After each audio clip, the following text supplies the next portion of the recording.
The planet did not look like a place where time had broken. From orbit, it looked the way all habitable worlds look when you've spent 14 months inside a recycled air capsule dreaming about them.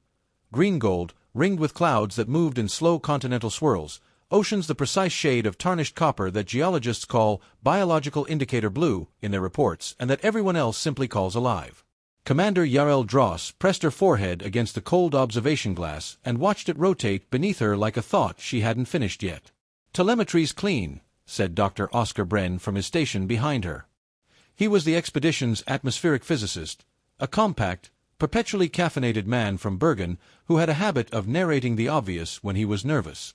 Nitrogen-oxygen mix, 78-21 with trace argon.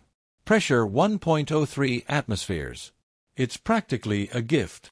"Don't say gift," said Lieutenant Patience Achebe without looking up from her navigation screen. She had deep brown skin and the kind of stillness about her that people sometimes confused for serenity but was actually the product of extreme precision. "My grandmother said never call a thing a gift until you know what it costs." The planet's designation was KOI 7924.2b, which was what happened when astronomers named things and not poets. The crew had taken to calling it Lyra, after the constellation in whose direction it approximately lay, though this was astronomically meaningless and everyone knew it. Meaning is the first thing humans reach for when they're frightened, and they have been frightened since the probe data came back showing what orbital spectroscopy does not, cannot, should not show on a planet 42 light-years from Earth: the unmistakable electromagnetic signature of organized, large-scale, coherent radio frequency transmission. Not noise. Not pulsar regularity. Transmission. The kind with internal structure. The kind with something like grammar. That had been 11 months ago, by Earth time.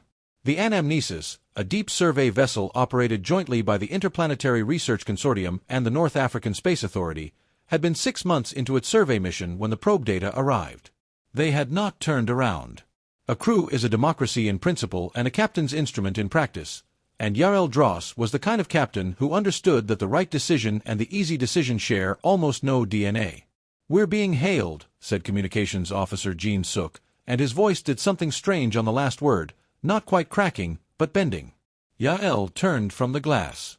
Gene was a young Korean-Brazilian man, 28 years old, with enormous hands he'd inherited from a grandfather who'd been a shipbuilder and which looked absurdly oversized against his delicate control boards.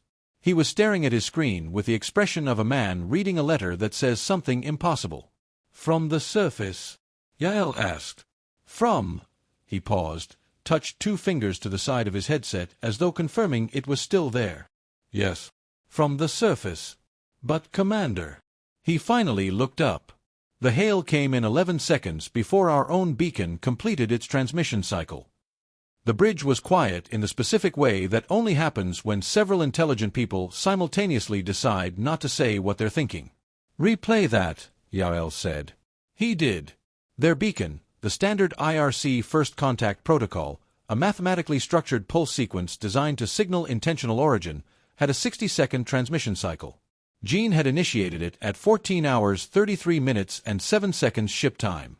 The beacon completed at 14 hours 34 minutes and 7 seconds. The response from the surface arrived at 14 hours 33 minutes and 56 seconds. 11 seconds before the message they were responding to had finished being sent.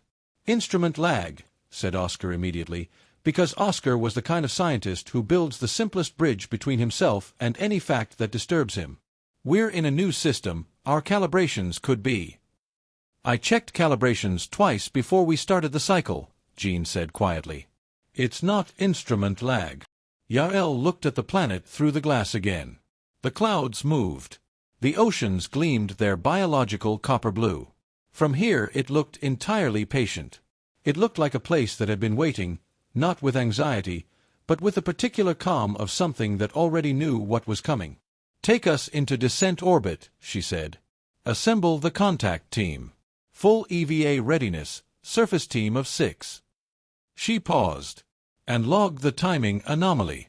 Log it exactly as it happened. Every second." The shuttle Nemi broke atmosphere at 9:14 the following morning.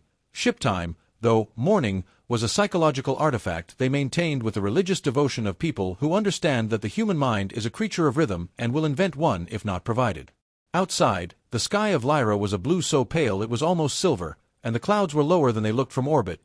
Dense, slow-moving things that smelled, through the shuttle's external sensors, of something the atmospheric team kept describing as organic-adjacent precipitation, and that Dr. Tallulah Mendez, the expedition's biologist, just called rain.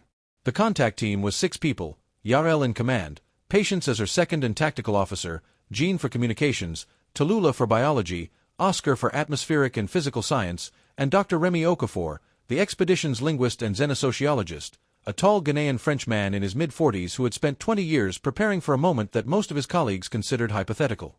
Remy sat in the shuttle's rear compartment with a tablet full of notes and both knees bouncing in rapid alternation.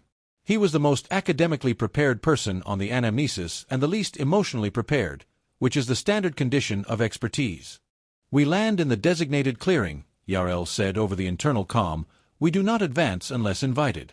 We follow First Contact Protocol 17, non-threatening posture, visible hands, no sudden movements. We record everything." Everything. She let the word sit for a moment. "Whatever we see down there, we process it after. During, we stay clean. We stay present. We watch." "Whatever that means," Tallulah muttered, not unkindly, to no one in particular. The designated landing zone had been selected from orbital imagery, a broad, flat expanse of silver-green vegetation roughly 4 kilometers from the nearest structure they could identify, which they were calling a city for lack of a better word, though it had geometries that made the word feel imprecise. The plan was to land, establish a perimeter, and wait to be approached. Protocol. The careful, humble acknowledgement that on someone else's world, you are the alien. The shuttle set down without incident. The vegetation around them was about ankle height and moved constantly in a wind that their instruments registered as 6 kilometers per hour, a gentle, almost choreographed movement, like the surface of something breathing. "Atmosphere breathable," Oscar confirmed. "UV index manageable. Recommend standard UV filters on visor systems, but suits not required. We can go with light EVA, open face." Yael made the call. They filed out of Nimi in light EVA, pressure-adaptive jumpsuits, visors retracted, boots that had been designed to leave minimal surface impression and instead left, in the silver-green grass, the same exact footprint as any other boot on any other planet. A human shape pressed into the world, proprietary and unrequested. The air tasted like rain and something else. Something green and mineral and faintly electric. Tallulah immediately began taking air samples with the focused joy of a person doing exactly what they were born to do. Oscar walked a slow circle around the shuttle's perimeter. Jean held his communications array and watched the sky. Patience stood at Yael's right shoulder with her hands behind her back and her eyes moving in the slow, methodical sweep of someone trained to look for threat and hoping not to find any. Remy stood very still with his tablet at his side and said, quietly, "Someone's already coming." They all looked. From the direction of the not-quite city, across a field of silver grass that rolled in that impossible 6-kilometer wind, a group of figures was approaching. They moved unhurriedly. There were 7 of them. "How did you know they were coming?" Patience asked Remy. He thought about it. "I don't know," he said. "I just knew they were." The figures became clearer as the distance closed. They were bipedal, which the orbital imagery had suggested but not confirmed, and bilaterally symmetrical, which was either convergent evolution or something more fundamental about the mathematics of locomotion. They were taller than humans by perhaps 15%, with elongated limbs that moved with the efficiency of something that had never developed the compensatory muscle tensions that come from a history of manual labor. Their skin, or what appeared to be skin, was a deep iridescent charcoal that shifted in color when they moved, not dramatically, not like a cephalopod's spectacular display, but subtly, the way the color of shadow shifts when clouds move overhead. Their faces were flat-planed, with large, horizontal pupilled eyes of a yellow so vivid it was almost structural, as though the color were load-bearing. They were dressed. This fact produced a silence in the human group that was part relief, part unexpected emotion. They wore something. Garments of a dark, liquid-looking material that covered them from mid-torso to ankle, and over it, a second layer that was nearly translucent, structured into panels that shifted against each other as they walked. There was nothing ornamental about it.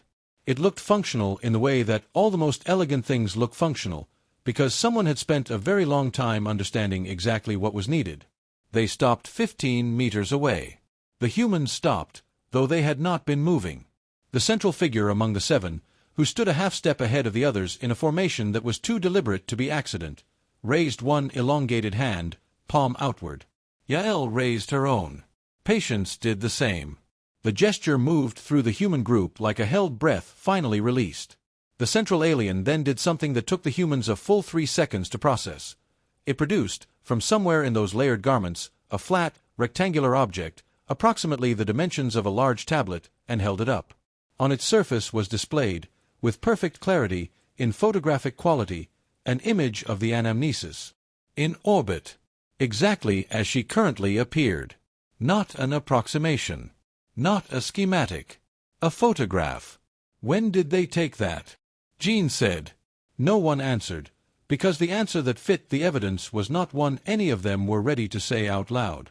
They called the first alien Meridian, because Remy said that in the absence of name data, he preferred to use spatial metaphors, and Meridian was the one who stands at the middle point. The name was provisional, arbitrary, and immediately indispensable in the way that all names become indispensable. Meridian led them toward the city. The invitation had been entirely nonverbal, simply a turn and a beginning to walk, with a backward glance that contained an economy of meaning the xenosociologist was already trying to decode. The 7 aliens walked together with the humans distributed among them in a loose formation that felt natural and had clearly been designed to feel that way. "Notice the spacing," Remy murmured to Yael as they walked. "They've distributed themselves to exactly minimize physical crowding for our body width. They've calibrated for human personal space requirements that they couldn't have directly measured." "They could have observed the shuttle," Yael said. "The shuttle's body width doesn't map to our social spacing preferences," Remy said. "They've inferred it from something. Or," he stopped. Started again. "Or they already knew." The city announced itself gradually, the way well-designed things do. First the grass gave way to a surface that wasn't quite pavement but functioned as pavement, a continuous expanse of that same dark, slightly iridescent material as the aliens' outer garments, laid in enormous smooth sections that the human boots struck with a sound that was slightly too musical, as though the material were tuned to produce a specific resonance underfoot. Then structures rose from the flat horizon, and the humans saw them properly for the first time. The buildings of the alien city were large. Not largest in the galaxy, impossibly large, not designed to intimidate with scale, but large in the specific way that suggests a civilization that has made its peace with space, that doesn't compress its existence into dense vertical stacks because land is scarce but instead spreads horizontally because it can. They were low relative to their footprint, rarely more than 4 or 5 stories by human estimation, but they covered ground in vast, connected complexes. The geometry was neither rectilinear nor purely curvilinear, but something in between, forms that bent at angles that weren't quite familiar, that arrived at corners through curves, that resolved into rooflines that looked, from a distance, like a frozen moment of liquid movement. Every surface was that same dark iridescent charcoal. The city looked, in its totality, like a place that was simultaneously being built and always already finished.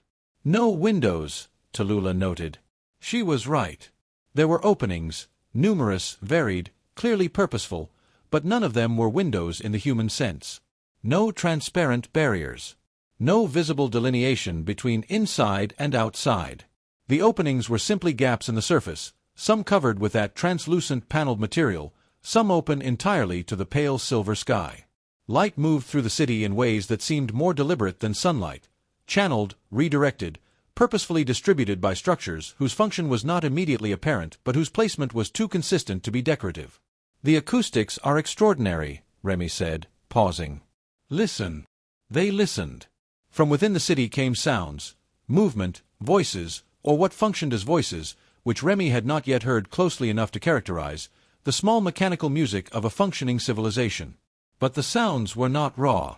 They had been shaped by the architecture. The city processed its own sound the way a concert hall does, but at urban scale, so that noise was neither suppressed nor broadcast but rather composed by the built environment. Walking through it, they found, produced an experience something between moving through a canyon and moving through an instrument. Meridian led them deep into the city without hesitation, making turns that felt certain rather than chosen, navigating through what seemed like public spaces, open plazas, connected corridors, elevated walkways that bridged between buildings with delicate structural confidence, with the gait of someone following a path they've walked 1,000 times. Other aliens watched them pass. There were many others, going about activities that looked purposeful but whose purpose the humans couldn't yet identify, standing in small groups in configurations that looked conversational but were largely silent, moving through the city with that same deliberate, unhurried efficiency that characterized Meridian's group. They noticed the humans. The noticing was not hidden. They turned their yellow-eyed gaze openly, without hostility or excessive curiosity. What struck every member of the human team, though none of them articulated it until later, was that not one of the watching aliens looked surprised. Not one. They were brought to a space that felt like a meeting room. It was large, with low ceilings relative to its floor area, and it was furnished, if furnished was the right word, with structures that functioned as seating in the way that a suggestion functions as a command, implicitly leaving the actual decision to you. The human team settled into whatever configuration felt comfortable. The 7 aliens settled into a mirror arrangement with the effortless precision of people who have already done this, who have rehearsed not for performance but because rehearsal is their relationship with time. Remy set up his translation equipment. The IRC's first contact language protocol was a mathematical bootstrapping system. Start with number sequences, build to spatial relationships, then physical constants, then concepts. It was designed to take weeks, possibly months, possibly longer, depending on the cognitive architecture of the species in question. Remy had his coffee thermos, his patience, and 14 years of linguistic theory. He was prepared to sit here for a very long time. Meridian watched him set up the equipment. Then, before Remy had initiated the first sequence, he had the sequence ready, his finger above the activation key. He was about to begin. Meridian placed both elongated hands on the low surface between them and produced a sound. A specific sound. A structured sound. A sound that, after approximately 4 seconds, Remy realized was a number. Not a number in any human language, but a number in the mathematical structure that the IRC protocol was built on. A prime. The 7th prime. 17. Remy stared. Meridian produced another sound, the 11th prime. The bootstrapping sequence. The very sequence Remy was about to begin, produced from the other side of the table before he'd started it. They know the protocol, Patience said. They can't know the protocol, Remy said, and then said nothing for a long moment while his worldview did some quiet structural renovation. The protocol has never been used. It was developed in-house. It's classified above IRC General Access. They cannot know it because they have never had contact with anyone who knows it. And yet, said Jean. And yet, Remy agreed. He produced the next prime in the sequence. Meridian answered with the one after. They went back and forth. The bootstrapping protocol unfurled as it had been designed to, building a mathematical common language, step by step. Except that Meridian consistently produced each step a fraction of a second before Remy did. Not by a large margin. Not by minutes or hours. By fractions of a second. Like an echo arriving before the sound. By the 4th hour, they had enough shared mathematical basis to begin working with spatial concepts. By the 6th, they were into physical constants, and Remy was running on adrenaline and the specific ecstasy of a person for whom the world has just doubled in size. By the 8th hour, with night falling on Lyra in long amber streaks through the roofless sections of the building above them, they had the beginning of something that was not yet language but was the structural scaffold on which language would be built. Meridian said something then. A complex sound, multiply-structured, that Remy recorded and played back 3 times before he tried to interpret it. Something like, he frowned, something like, a completed action, a thing that has happened. Or, he played it again. No, that's wrong. It's not past tense. It's more like... He trailed off. What? Yael asked. It's tense, he said slowly. But it's not past and it's not future. It's something like the tense of a thing that is about to have happened. A thing that is in process of being completed. He looked up. I don't have a word for this tense. We don't have this tense. What would be a sentence in that tense? Tallulah asked. Remy thought. Something like, the thing is happening right now and is also already over. He paused. Like, the present moment is, for the speaker, already a memory. On the 3rd day, they began to notice what Patience later called the anticipation effect, with enough frequency that it was unmistakably a pattern rather than a series of coincidences. When they asked for water, through the developing shared language system, through gesture, through simple need signaling, water arrived before the asking was complete. Not dramatically early. Not hours before. Seconds. 4 seconds, 7 seconds, 12 seconds. Consistently, measurably, reproducibly early, as though the request were being received partway through its transmission, which was impossible, or as though the response were being prepared before the request began, which was a different kind of impossible. When Tallulah reached for her sample kit, the alien escort who had been assigned to accompany them, a different individual from Meridian, whom they called Latent because Remy said the word felt right, turned toward her before her hand moved. Not as she reached. Before. The turn began in the moment of Tallulah's intention, before the intention had expressed itself physically. When Patience began to ask a question, mid-sentence, mid-breath, Latent was already in the process of providing the answer. And the answer was correct. "It's not reading our body language," Patience said that evening, in the team's designated rest space in the alien building. They had been offered rooms that were not quite rooms, spaces separated from the surrounding structure by those translucent paneled materials, that were furnished with resting surfaces that, against all probability, were exactly the right dimensions and firmness for a human body. Body language has a latency minimum. You can read intention from micro-expressions and pre-movement muscle tension at maybe a 1 to 2 second lead. What we're seeing is 5, 8, 12 seconds. That's not body language reading. That's something else. Precognition, Oscar said, and hated himself for saying it. Not precognition, Remy said from the corner where he was sitting cross-legged with his tablet, surrounded by notes. Precognition implies perception of a future that isn't fixed yet. What we're seeing is more like, they're already living in a moment that we're about to reach. They're not seeing our future. They're in our near future and looking backward at us. That's a metaphor, Yael said. For now, Remy said. I'm not sure it stays a metaphor. Jean said nothing. He had been saying nothing more than strictly necessary since the previous afternoon, which was notable because Jean was constitutionally inclined toward conversation. He sat near the room's outer opening, watching the city's night, which was illuminated by a sourceless ambient light that seemed to emanate from the building materials themselves rather than from any distinct fixture. Yael watched him. Jean. He turned. What's on your mind? He was quiet for a moment. This afternoon, he said, when I was running frequency analysis on the ambient EM emissions from the city, the background noise that their communications infrastructure produces, I found a pattern. He paused. The pattern is a signal. Structured. Internal grammar. Like the beacon signal they responded to before we finished sending it. What kind of signal? It's our signal, he said. It's the IRC beacon. Our beacon signal is embedded in their city's ambient EM field. Has been there as long as we've been monitoring, which means it was there before we arrived. He looked at Yael steadily. Our message is woven into the background noise of their communications, Commander. Like it's always been there. Like it arrived before we sent it. The team held this thought together for a long time. Outside, the alien city hummed its musical building hum, and its sourceless light was steady, and nothing moved that was not supposed to move, and the whole planet seemed to know exactly what was going to happen next and had arranged itself accordingly. By the second week, Remy had constructed what he called a translation scaffold. Not a working translation system, but a working understanding of the structural principles of the alien language. He presented his findings to the team and to Meridian simultaneously, which felt right in a way he couldn't entirely articulate. They have 3 tenses, he said, but none of them correspond to our 3. We have past, present, future.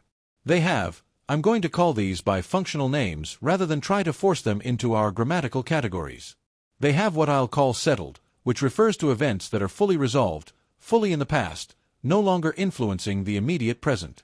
They have current moving, which is their equivalent of present tense, but it contains directionality, a sense of the ongoingness that's already becoming the next thing. And they have, he paused, they have something I'm calling already arriving. Already arriving, Yael repeated. It's their future tense, except it's not.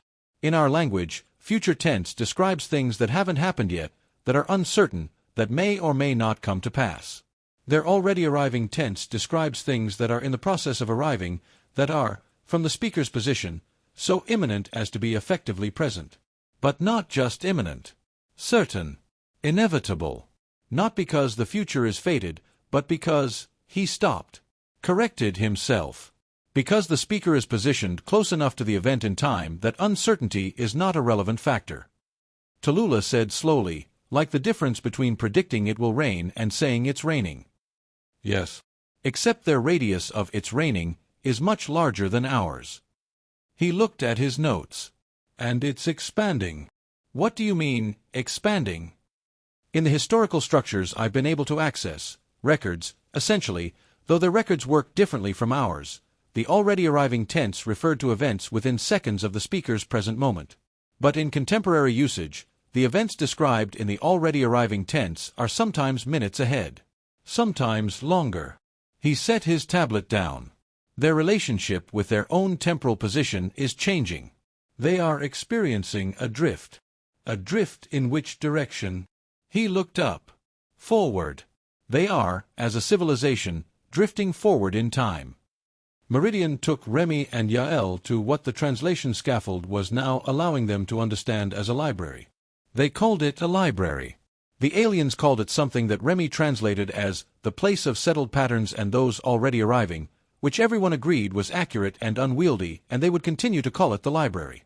The library was vast in the way of the city's other buildings, large footprint, low profile, deeply connected to adjacent structures by those covered walkways. Inside, it was filled not with physical storage objects but with what appeared to be active systems. Surfaces that displayed information, structures that emitted organized sound, spaces where groups of aliens sat or stood in postures of absorption or concentration. Meridian led them to a specific area and indicated, through gesture and through the developing language, that this section of the library contained what Remy translated as settled records, historical accounts. What humans would call archives. The displays were alien and required Remy to work for 20 minutes with Meridian to develop a shared navigational vocabulary before they could access anything. When they finally did, what they found was a visual record, something between photograph and video, with a resolution and dimensional quality that exceeded anything in the human team's experience of the city as it had been at various points in its history. The oldest records were subtly different. Remy noticed it first, and pointed, and Yael had to look carefully to see what he meant. In the oldest records, the aliens moved, their body language, their social patterns, their spatial use, the way living things generally move, with the small hesitations and reconsiderations that characterize beings who are uncertain about the immediate future. A figure approaching a doorway would slow, check both directions, then proceed. A figure setting an object on a surface would glance at the surface first, then place it. In more recent records, these micro-hesitations were gone. Movement was uninterrupted, fully confident, proceeding without the small informational gathering pauses that betrayed uncertainty about what was about to be encountered. They moved as though they had already been through each moment once and were now simply executing a known sequence. When did this change? Yael asked. Remy put the question to Meridian in their shared scaffold language. Meridian's answer was long and complex. Remy translated slowly, stopping to verify terms, backtracking twice. Finally he said, approximately 1,200 years ago. And it didn't happen suddenly. It happened slowly. It began with their scientists, their most intellectually active individuals. And then it spread. Spread how? Another exchange. Meridian says, Remy paused. Meridian says, contact. He looked at Yael. It spread through contact. Through proximity. Through sustained interaction between those who had drifted and those who hadn't. On the 15th day, the aliens hosted what the translation scaffold allowed them to understand as a formal communal meal, an event with social significance, a gathering of multiple community groups, a thing that in human terms would be called, somewhat reductively, a dinner. The humans were included. This was explicit and warm, the warmth expressed through a formality of invitation that Remy said implied deep respect rather than distance, a cultural register where ceremony was care. The space they gathered in was a building that opened on one side entirely to the city, with no barrier between interior and exterior except a change in the quality of the light. Tables, surfaces configured for collective use, which the translation scaffold confirmed were serving a social function analogous to tables, were arranged in a pattern that was neither linear nor circular but something that implied both without being either. Food was present. Substances that the team's sensors confirmed were nutritionally inert for humans but complex in chemistry, presented in forms that were visually extraordinary, textures and configurations that suggested long cultural refinement. They sat. Yael next to Meridian. Remy beside an alien they'd been spending time with in the library, whom he'd privately named Archive. Tallulah next to Latent, with whom she developed what had become a genuine research partnership. Latent apparently found her biological sample collection methodologically interesting, and they had begun working through Tallulah's data together in a mode that was half collaboration, half mutual education. The meal began with a structured sound produced by one of the elder aliens present, which the translation scaffold suggested was something between an invocation and an acknowledgement, a formal recognition of who is here and what is happening. And then the conversation happened. Or, more precisely, the conversation was something they all moved through together, but the directionality was strange. Multiple simultaneous exchanges were occurring across the communal space, humans and aliens in shifting combinations of the developing shared language. Remy and Archive were deep in a linguistic analysis. Tallulah and Latent were going through field notes. Jean was in a slow, careful conversation with a young alien, notably young, the youngest they had seen, about, as far as Yael could reconstruct from fragments, something related to communication systems. What Yael noticed, watching the whole of it, was a pattern she'd been half seeing for days but had not previously assembled into a gestalt. Every conversation in this room was being completed. Every inquiry received its answer. Every exchange resolved. There were no interrupted sentences, no trailing-offs, no moments of communicative breakdown where one party failed to follow and had to ask for repetition. Every single conversational move landed exactly, without excess or deficit. In human conversations, even good ones, there is waste. There is the overhead of repair, the checks and clarifications and corrections that make up perhaps 20 to 30% of total conversational content.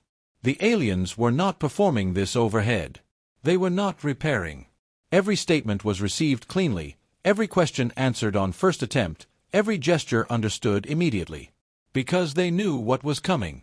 Every conversation they were participating in, they had, from their temporal position, already received. They were executing their end of exchanges that, for the human participants, were still unfolding. They were meeting the humans where the humans were going, not where the humans were. Yael sat with this for a long time, turning her food with an instrument provided for the purpose, and felt something shift in her understanding of where she was. Oscar Bren did not have a romantic soul. This was not a criticism, it was a characterological fact that Oscar himself would have agreed with. He thought in data, loved an experiment, and found the natural world navigable precisely because its behavior was, with sufficient measurement, predictable.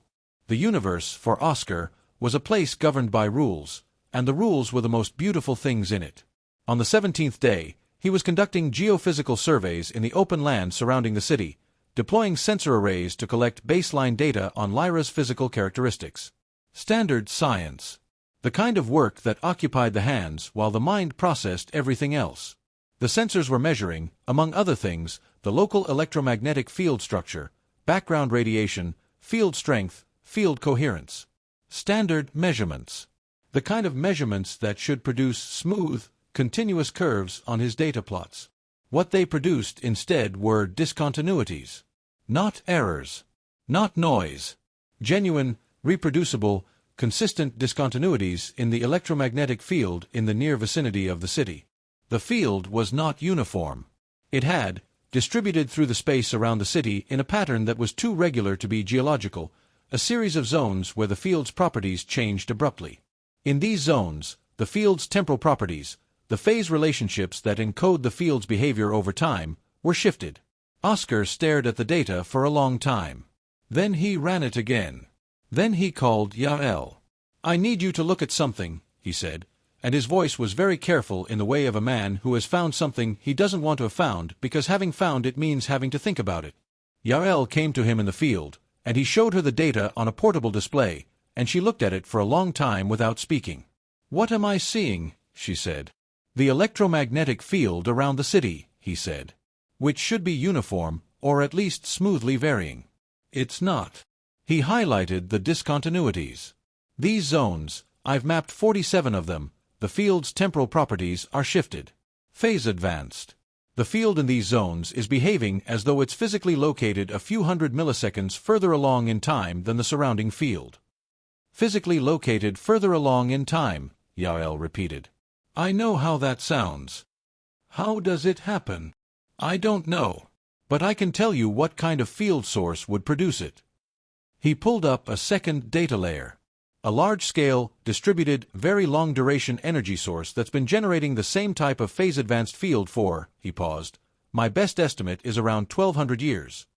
The same 1200 years that Meridian had cited as the beginning of the drift. What follows is reconstructed from Remy Okafor's field notes, recovered after the events of the 23rd day. Day 18. Concept clarification session with archive.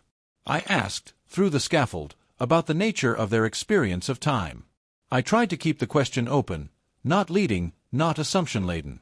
Something like, what is the experience of a moment? Archive's answer was long and required 3 sessions of backtranslation to get anything I'm confident about. But this is what I have.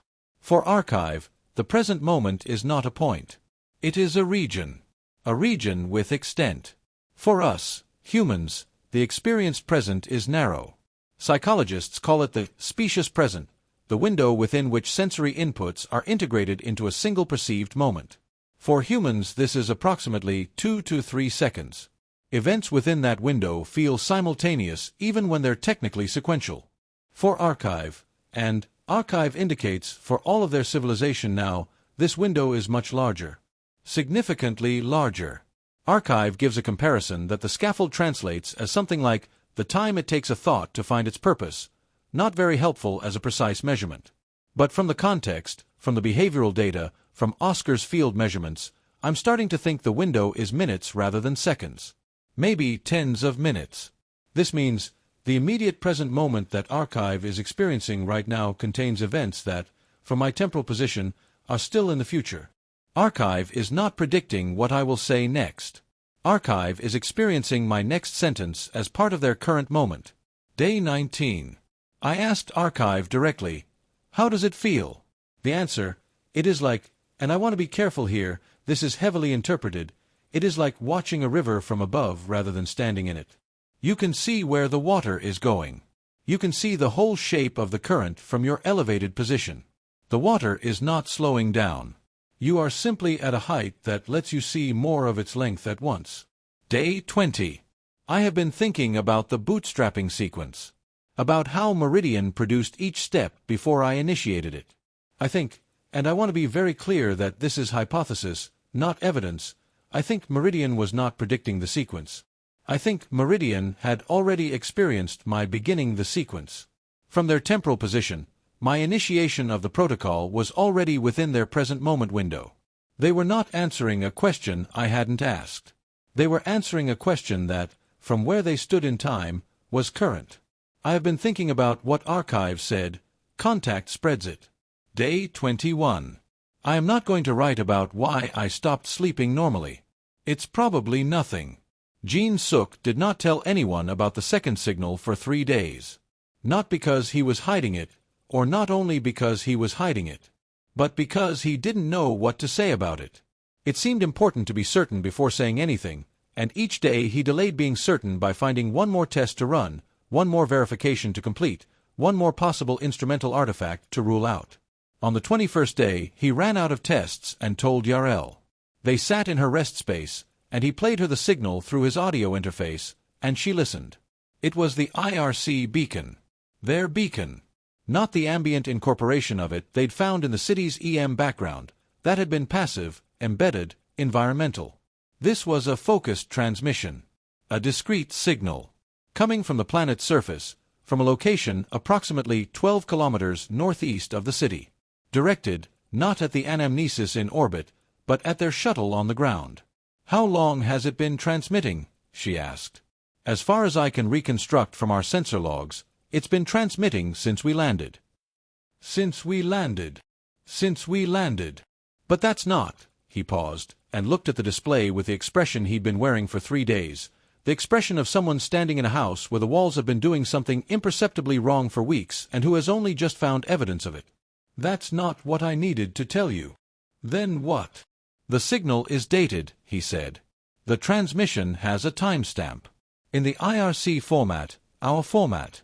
And the timestamp, he stopped. The timestamp is 3 weeks from now. Yael looked at him. The timestamp on the signal is 3 weeks in the future, he said.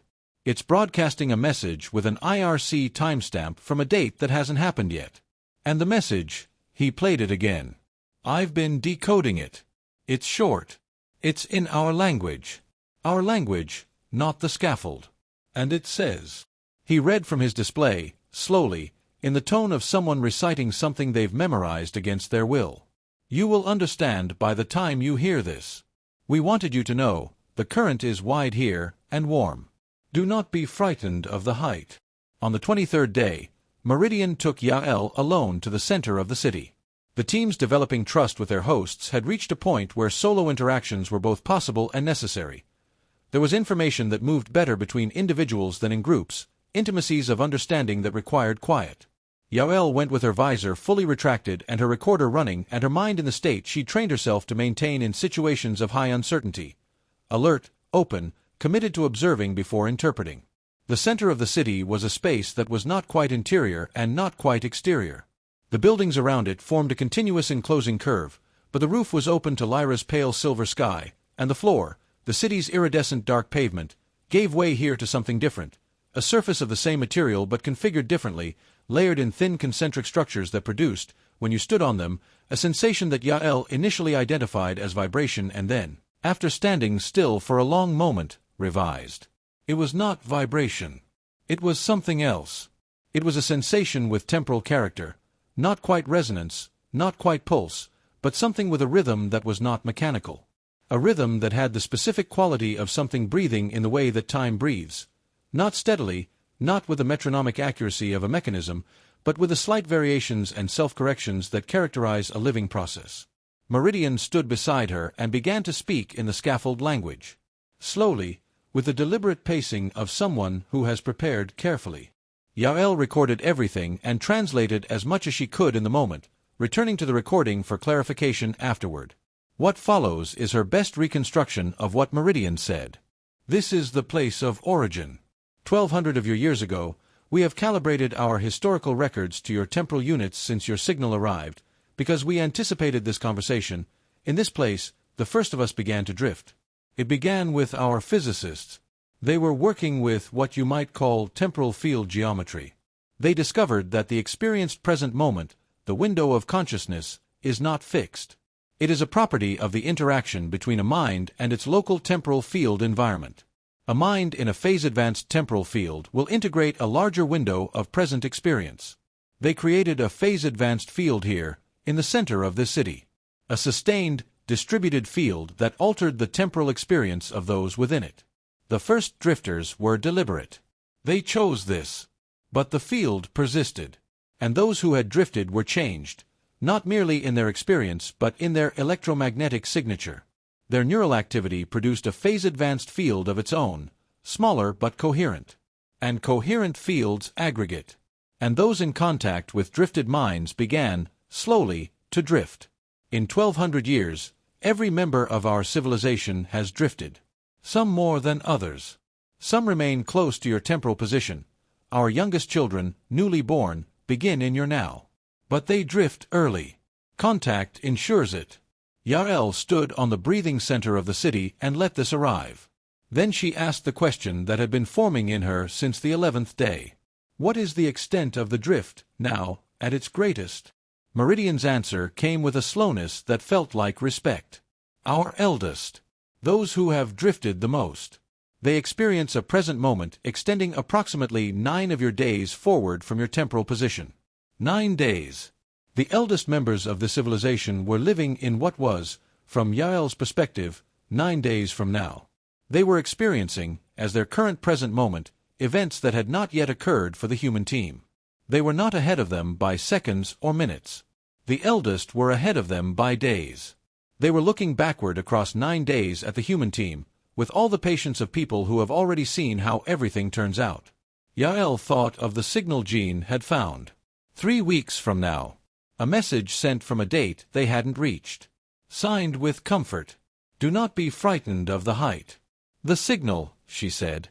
The dated signal. 3 weeks from now. Meridian was quiet for a moment. There are those among us, Meridian said, who have drifted further than 9 days. Dr. Tallulah Mendez was a biologist of the old school, which meant she believed in the primacy of physical evidence and the insufficiency of theory without it.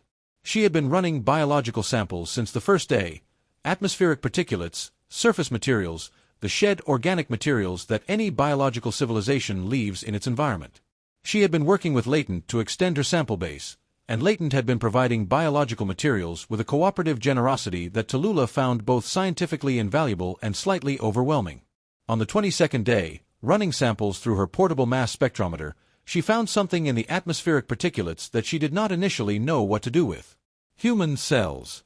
Specifically, shed epithelial cells from human skin.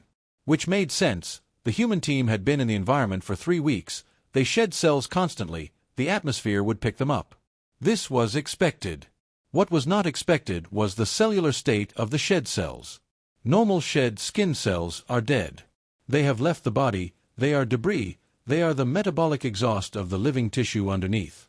These cells were not metabolically dead. They showed activity.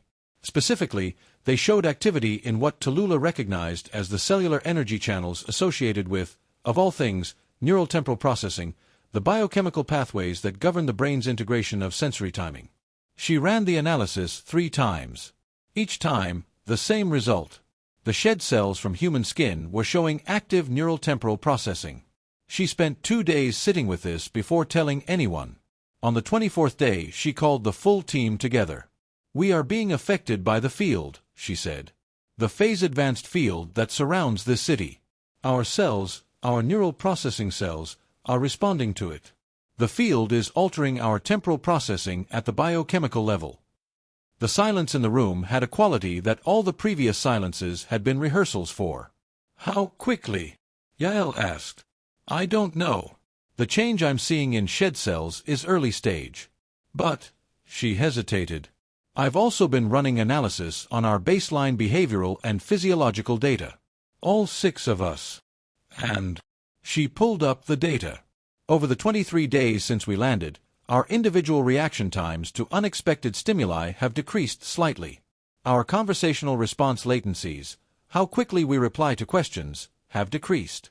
And specifically," she highlighted a column, "our rate of conversational interruption has dropped to near 0. We are not interrupting each other. We are waiting with perfect timing for each person to finish. Not because we are trying to be polite. Because we are beginning to know when the other person is about to be finished." The team looked at each other.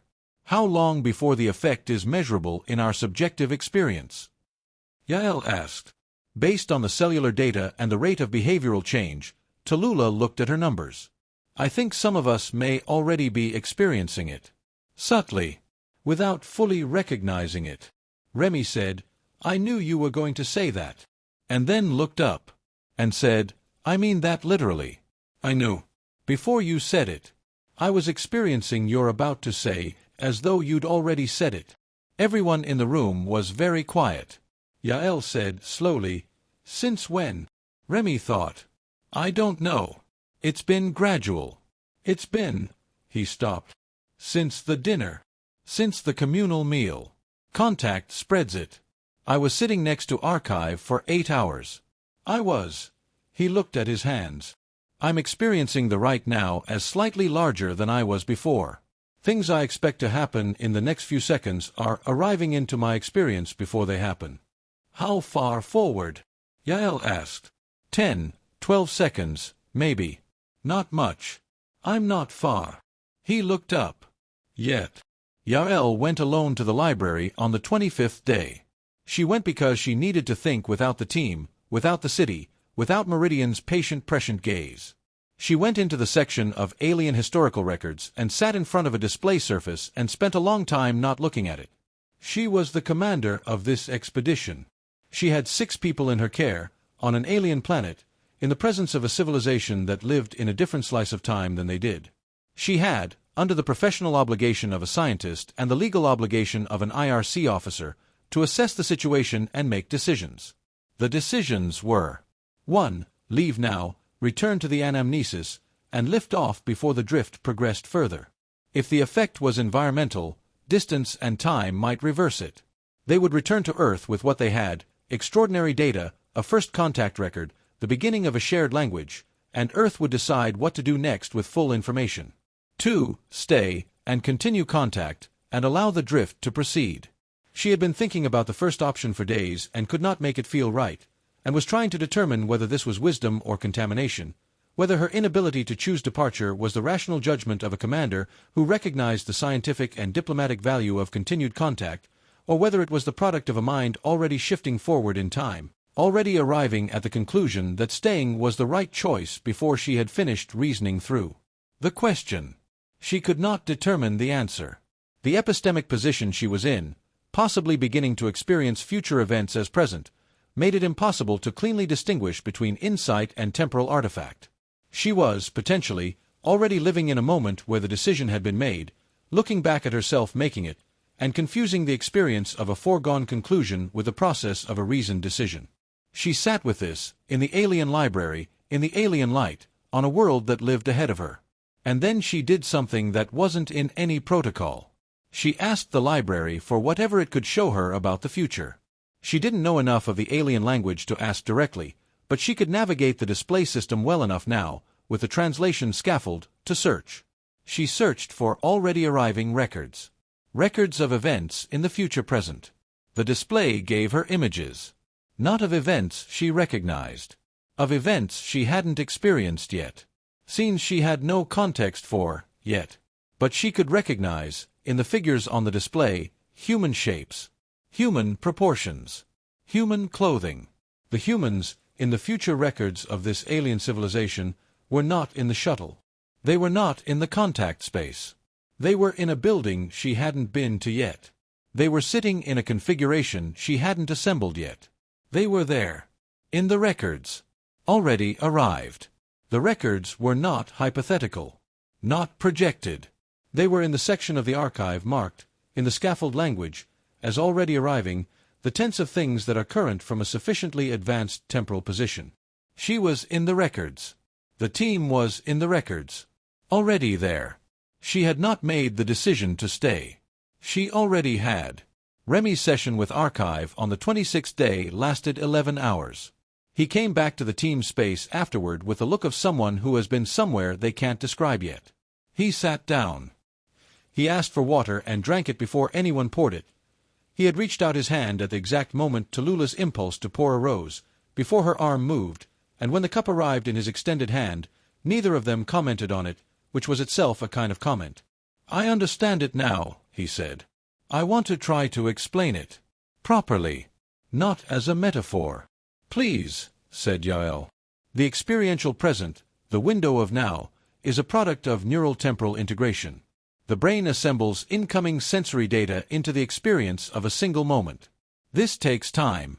What we experience as now is actually a constructed version of events that happened 2 to 3 seconds ago, assembled and presented to consciousness as current. He paused. This is basic neuroscience. We've known this for centuries. Yes, said Patience. The phase-advanced field alters the integration window. It does not change the physics of the world, the planet's timeline, the physical sequence of events, the actual causal structure of reality. It changes the window through which consciousness apprehends that sequence. He looked at his hands. If your window is very narrow, 2 to 3 seconds, you experience a thin slice of the world's timeline as now. If your window is wider, minutes, hours, days, you experience a larger section of the timeline as now. You are not moving through time faster. Time is not moving differently around you. You are simply apprehending more of its length at once. The river from above, Yael said. Yes. The river from above. He nodded. The current below does not change. The water flows at the same rate. But from above, you can see further. You can see where it is going. You can see the next bend before the water reaches it. He looked up. And the next bend, from your elevated position, is within your experience of now. It is current. It is present. It is not future, for you. It is already arriving. So the aliens are not psychic, Patience said. No. They are not seeing a fixed fate. They are not perceiving future events in the sense that those events are predetermined. The future is as contingent and causally variable as it has always been. But the contingency resolves before it reaches the relevant point in their experiential window. By the time it becomes current for them, by the time it is within their experience now, the ambiguity has already collapsed. The uncertainty has already been resolved. They are not predicting. They are experiencing. Jean said, and we're starting to do the same. We are at the very beginning of it, Remy said. We're at seconds. The drift is small. But it's real, and it's progressing. He paused. It will continue as long as we remain in contact with the field and with the drifted individuals. And if we leave? Yael asked. Remy hesitated. I asked Archive about that. And Archive said the question doesn't translate, he said. The phrase, if we leave, in their grammar, cannot be constructed using the already arriving tense. It can only be constructed in a tense that implies genuine uncertainty about the future. And at this point, he stopped. At this point, Yael said, we are already in the records. Remy looked at her. You went to the archive. Yes. You saw. Yes. A silence. Patience was looking at Yael with an expression that was calibrating rapidly, not toward alarm, but toward something more complex, toward the expression of a person who is deciding whether to say the thing that is rising in them. She decided. I've been knowing things, Patience said quietly. For 5 days. I didn't say anything because I didn't want to, she paused. I thought I was pattern matching, making predictions based on observed behavior. But it's not that. When I sit with someone, I am experiencing their next sentences. Not as prediction. As experience. As memory forming of something that hasn't happened in my objective timeline. 5 days, Tallulah said. You've been at this for 5 days and didn't tell us. I was afraid, Patience said simply. And I knew it would be okay. Somehow. I knew it would be okay before I knew why I knew. That night, Lyra's long amber night, with the city's sourceless light making the sky warm and close, Yael sat with Meridian at the edge of the city where the dark pavement gave way to the silver-green grass, and they communicated in a mixture of scaffold language and the small wordless gestures that had accreted over weeks of proximity and with their own private dialect. She asked, is there a point at which it becomes too much? Too far forward? Where the experience present is so large that you cannot function within the actual timeline? Where you are so far ahead that the real events, when they arrive, are already ancient history to you? Meridian was quiet for a long time. Long enough that Yael wondered if she had asked something unanswerable or something painful. Then Meridian said, there are those who have gone far. Very far. Beyond days. We speak of them with the same word we use for rivers that have reached the sea. What does that mean? They are still here, in some sense. But the sense is not one I can explain to you yet. A pause. You would need more of the drift to understand it. Does it hurt? The scaffold language failed here. Meridian was quiet again, and this time, when the answer came, it bypassed the scaffold entirely, coming as a gesture, both elongated hands raised slightly, the pale yellow eyes closing and opening once, slowly, the way eyes close and open when processing something enormous. A gesture that had accreted its meaning in their weeks of shared language, which meant something like, the question is correct, and the answer is not a word but a whole experience. Yael thought, I will understand that when I arrive there. She did not know if this thought was inference or premonition. She was increasingly uncertain that the distinction remained meaningful. Something changed in Yael on the 29th day, and she felt it change the way you feel a bone finish healing. Not a dramatic event, not a moment of completion, but a gradual arrival at a new structural state that, once arrived, feels as though it was always this way. She woke early by the city's biological clock. She had begun sleeping on the alien cycle, which was slightly longer than a human day, and finding it entirely natural, and not thinking about that too much, and lay on her rest surface in the soft city light and was still. And in the stillness, she could feel it. Not seconds. Not 12. Not 15. Not what Remy had described. She could feel it the way you feel a room before you open the door. A kind of pre-spatial awareness of what is about to arrive. She lay still and let the sensation spread through her and did not try to contain it or categorize it and instead simply experienced it. The way Meridian had indicated was the right approach in an early scaffold conversation that Yael had filed away and was only now understanding fully. The morning's events began to arrive. Not in the sense of seeing visions, not in the sense of hallucination or revelation. In the quiet, mundane, absolute sense of experience. The sound of Tallulah rising in the next space arrived in her awareness before Tallulah rose. The question Oscar was about to ask, something about field coherence measurements, she felt forming before his door opened.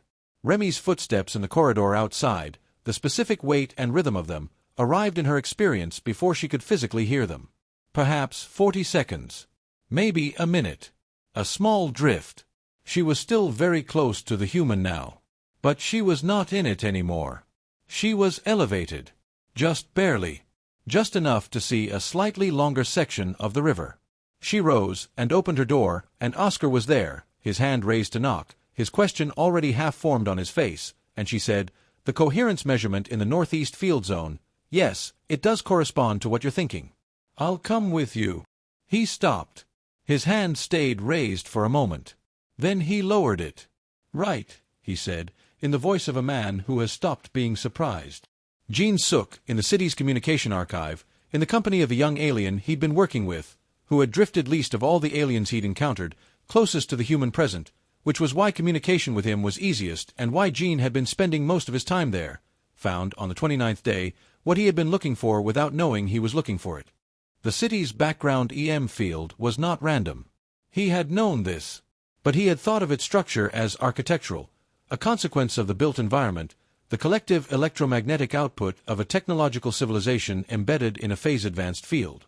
What he found was that the field had information in it. Structured information. Not broadcast, not transmitted in the sense of a signal intended for a receiver. But present. The way information is present in a river's flow patterns, not placed there intentionally but resulting from the complex interaction of countless processes, encodable and decodable if you know the grammar.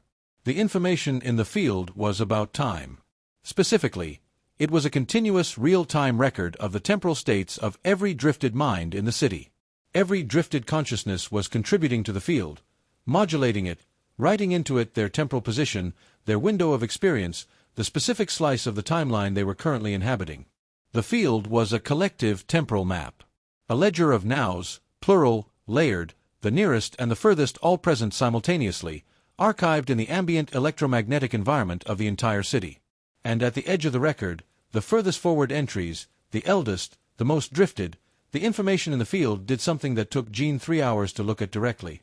It was still writing. Entries were still being added at the furthest forward edge of the temporal ledger. The field was still receiving contributions from minds whose present moment was further ahead than any of the dates Jean could correlate with the alien historical record. Further ahead than the archive's already arriving section reached. Further ahead than any date the alien civilization itself was currently recording. "They're past your own records," Jean said to his young alien companion, in the scaffold language, pointing at the data. "The ones at the far edge. They're further ahead than anyone here can see." The young alien looked at the data. Then at Jean. The expression, from the alien's face, through its entirely different physiognomic conventions, filtered through weeks of learned cross-species emotional reading, was the expression of someone looking at a beloved thing they have come to terms with. "Yes," said the young alien. "They are very far ahead. We do not know exactly how far. We know they are still there. We can feel them in the field. But they are too far ahead to look back and tell us." "Does that frighten you?" Jean asked. The young alien considered this with apparent seriousness, and then produced a sound that the scaffold language did not have a direct translation for, but which Jean had heard in enough contexts over enough days to recognize as the alien equivalent of, "I am trying to be honest about something complicated." "It used to," the alien said finally. "We are told that it used to. Now it is simply the direction of the river. We know where it goes. We do not know what is there, at the far end. But we know that those who have gone there have not stopped. They have simply become unreachable, the way a ship becomes unreachable when it passes over the horizon." "Past the horizon," Jean said. "But still sailing," said the young alien. On the 31st day, all 6 humans were drifted. Not equally. Remy was furthest forward, his sessions with Archive having produced the deepest early exposure. He was experiencing somewhere in the range of 3 to 4 minutes ahead of the objective timeline. Patience was close behind him. Yael, Tallulah, and Oscar were clustered around the 40 to 60-second range. Jean, who had been spending his time with the least drifted alien, was smallest at around 20 seconds. But all 6 were drifted. All 6 were experiencing the present as a region rather than a point. All 6 were, to varying small degrees, living in a moment that included events that had not yet, in the objective causal sequence of the universe, occurred. They met in the team's rest space on the 31st day, and the conversation that happened was unlike any conversation they had ever had. Because they all knew, to varying degrees, what everyone else was going to say. Not perfectly. Not absolutely. The contingency of the future was real, the river was not fixed, the path was genuinely variable. But within the window of their drift, within the near future that their expanded present encompassed, the likely shapes of sentences were arriving before the sentences. The emotional tenor of statements was present before their content. It was, Remy said afterward, the strangest conversation of his life. Because it was fully real, no one was performing knowledge they didn't have, no one was pretending to know what was actually uncertain, but it was also fundamentally different in texture from human conversation. There was none of the usual machinery of conversational management. No checking for understanding. No repair. No miscommunication. Just thought arriving before speech. Speech confirming what had already arrived. We need to decide, Yael said, what we do next. We know what we do next, Patience said. Not smugly. Gently. The way you say something that is a fact about weather. Tell me, Yael said. Patience looked at her. We stay. We continue. We learn. And, she paused, we send a message home. Everything we have. The full record. And a recommendation. What recommendation? That they send more people. Patience was quiet for a moment. And that they prepare them properly. For what happens here? Which is? Tallulah asked, though she already knew. Which is that they will not come back the same, Patience said. Which is that contact changes you. Fundamentally. Irreversibly. She looked around at the team. Which is that we probably aren't going back the same either. And that this isn't a disaster. Oscar said, with a physicist's instinct for the specific over the general, define same. Temporally, Patience said. We won't experience time the same way. Our present moment has expanded. It will keep expanding. Eventually, she stopped. Eventually we'll be in the records, Yael said. Already arriving. The archive will have entries from our future selves. It might already, Jean said quietly. They sat with this. Outside, Lyra's long morning was establishing itself with that patient amber-silver light. The city breathed its musical breath. I want to say something, Remy said. I want to be honest about what I actually feel. Go ahead, Yael said. I am frightened, he said. In the specific way that you're frightened when you're standing at the edge of something enormous and beautiful, and you know that stepping forward will change you, and you cannot fully know what you're stepping into. That kind of frightened. He paused. But I am also, he stopped again. Looked at his hands. I am more present than I have ever been in my life. The world is more here than it has ever been. Everything is more. He looked up. I didn't know that was possible. I thought presence was fixed. I thought now was the size it was. The window, Tallulah said softly. The window, Remy agreed. And it's open. Transmission record, IRC Deep Survey Vessel Anamnesis *, KOI, 7924.2b Contact Mission. Day 38. Commander Yael Dross. For the Interplanetary Research Consortium. For the North African Space Authority. For Earth. I'm going to try to write this clearly, because clarity is what we owe you, and what this situation requires. First, we are all alive. We are all functional. We are all, and I want to be careful about this word, well. The 6 members of the contact team are well. We are changed, and I will explain the nature of the change, But changed and harmed are not the same thing, and I will not allow you to assume they are. What has happened to us is this: we are drifting forward in time. Not moving through time faster. Not displaced in time. But experiencing the present moment as a wider window than we did before. The window will continue to expand. It cannot be closed. It is not a disease. It is a fundamental alteration in the relationship between consciousness and temporal experience, produced by sustained interaction with a phase-advanced electromagnetic field generated by this planet's indigenous civilization. I want to be precise. We are not psychic. We are not prophets. We do not see a fixed future. The future remains contingent, causally variable, subject to all the uncertainty it has always had. But our experienced present moment now encompasses what would, from your temporal position, be a small section of the near future. Events arrive in our experience slightly before they arrive in the objective timeline. Not dramatically. Not in a way that suggests omniscience. In a way that is, when I try to describe it honestly, like standing on a small rise and being able to see slightly further than you could on flat ground. It is not what I expected. It is not frightening, or not only frightening. It is the strangest, most significant thing that has ever happened to me.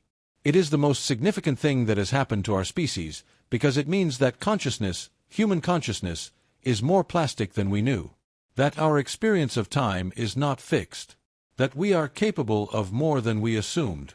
The alien civilization here, I am going to use the name that has emerged among us, which is simply the Ahead, because that is what they are, and it seemed wrong to diminish them with a catalog number. The Ahead are not a threat. They are not conquering. They are not converting in the sense of coercing. They are simply here, living in the time they live in, receiving us with the patience of people who have already seen how this goes.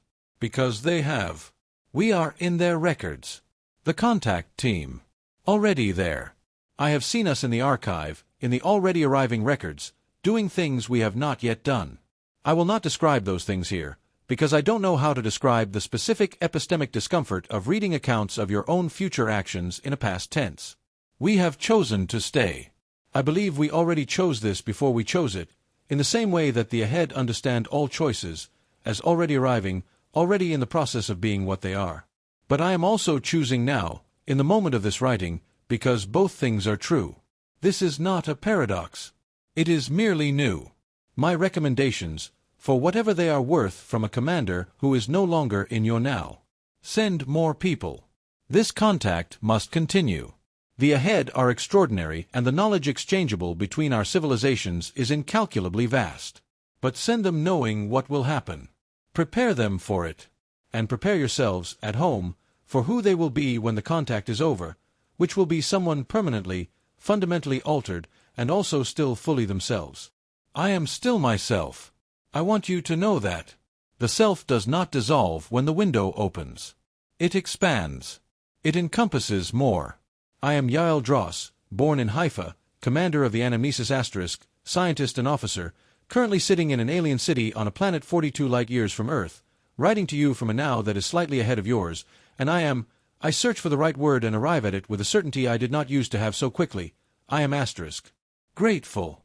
The city breathes. The field hums. Somewhere in the archive, our future selves are already recorded, doing things we haven't done yet, saying things we haven't said, and looking back at this moment, right now, this moment of writing, with the calm recognition of someone looking at something they have already passed through. I wonder what they see. I wonder how far ahead they are. I wonder, and this is the thought I will end with, the thought that keeps arriving before I finish thinking it, the thought that is always already here. I wonder if there is an end to the drift. If the window keeps opening. If there are members of the Ahead so far forward that their present encompasses not days but years, not years but decades, and whether beyond that, at some far, unrecorded, electromagnetic edge of the field, there are minds whose present is so wide that they are experiencing what we would call history and what we would call the future simultaneously. Holding both ends of the river at once. Not moved by the current, not standing above it. Simply coextensive with it. The water and the width at once. Meridian said, they are still sailing. I believe this. I believe it the way I am beginning to believe many things, not through reasoning forward from evidence, but through a kind of arrival, a sense of the thought already arriving, as though the conclusion has been waiting for me to catch up to it. I am almost there. YD. Transmission ends 14 hours 33 minutes and 56 seconds. IRC Standard Timestamp. Cross-referenced against Anamnesis mission clock. Transmission sent 14 hours 34 minutes and 7 seconds. Temporal delta. -11 seconds. Note appended by Communications Officer Jean Suk. I did not notice this when I first logged it on day 1. I notice it now. I notice now that I noticed it then. Both noticings feel present.